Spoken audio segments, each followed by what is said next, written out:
পৃথিবীর কোনো মানুষই কিন্তু একটা জিনিসের উপর নির্ভর করে কিন্তু সাকসেস পায়নি। সে প্রত্যেকটা জিনিস ট্রাই করে গেছে, ডেভেলপ করে গেছে নিজের ভিতরে, তারপরে কিন্তু সে সাকসেস পেয়েছে। For example MS Dhoni. আরে ভাই, কত বড় প্লেয়ার, কত বড় ক্রিকেটার।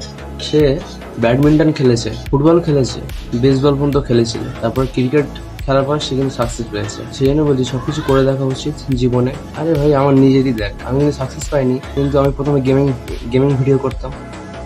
গেমিং ভিডিও ভালো এডিট করতে পারতাম না বলে এডিটিং ভিডিও করতাম, যে ফটোগুলো নিয়ে এডিট করা, ওরকম ভিডিও করতাম, ভিডিও এডিট করতাম। তারপর দেখলাম সেগুলোও তো কিছু পাচ্ছি না, তারপরে এখানে এলাম। দেখ, এইভাবে আমি কত দূর এগিয়ে যাই। নিজেকে অনেক খেটেছি ভাই, অনেক ডেভেলপমেন্ট করেছি নিজেকে। এই যে দেখতে পাচ্ছিস মোবাইলটা, প্রথম আমার ভিডিও করার মোবাইল ছিল, আমার ফেস দেখানোর মোবাইল ছিল এটা। আমি 4টে চ্যালেঞ্জ চেঞ্জ করেছি, 4টে চ্যালেঞ্জ। 2 বছর হচ্ছে ইউটিউবে পড়ে আছি। তারপর ইন-নোট 1-এ লাস্ট আমি শ্যুট করছি এখন, ইন-নোট 1 মাইক্রোম্যাক্সের। তো ভাই, প্রত্যেকটা জিনিস ট্রাই করা উচিত, নিজে কোনটাতে পারদর্শী রাখা উচিত নিজেকে। তো এটাই বলতে চাইছি যে সবকিছু ট্রাই করো, সবকিছু দেখো তুমি কোনটার জন্য পারফেক্ট, চালাও।